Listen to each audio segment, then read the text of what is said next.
Woi barudak, kumaha daramang. Yuk urang gaskeun. Ieu urang keur nyieun minilog, aheureuy hungkul sabari babalapan. Hehehe asli nama henteu balap, eta pedah diedit saeutik ngarah tereh nepi ningali pemandangan indah.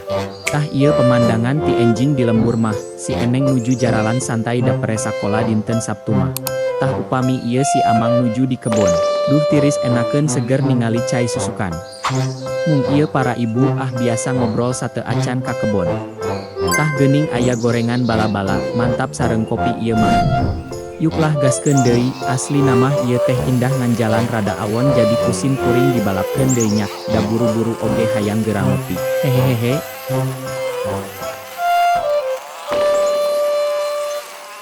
Tos dugi ayeuna mah. Urang cicikeun heula cikopina. Duh meuni reuas eta si Amang meuni baralap. Hehehe. Tos yuk ayeuna mah urang santaikeun heula. Anjay, guys. Kopi hideung, gorengan, samsu. Pemandangan indah, gunung cerah. Anjay. Urang cobik. Kopina urang cobik.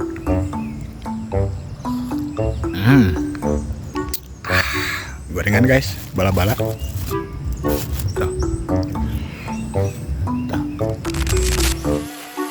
Beres ngopi dibalapkeun deui ieu urang ka mana cing. Rek kabelah ditu saeutik. Biasa jalan masih lumayan mulus alias sae lumayan lah. Hehehe. Tah dugi ayeuna mah ieu namina Pusat Pendidikan Konservasi Elang Jawa Cimungkad, tempatna di kaki Gunung Gede Pangrango. Asilitas ieu janten pusat rehabilitasi pikeun helang Jawa anu disita sateu acan dilepaskeun. Museum Bartels aya di tempat ngadidik para pengunjung ngeunaan sajarah sareng konservasi helang Jawa.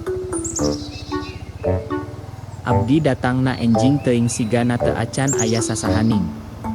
Nyak atos we abi gerada isin nyali ramah, muriding salib. Hehehe. Mung sakitu we nyak, tong lami teuing lah, upami lami mah atuh sanes ge mini vlog. Hehehe, sampurasun.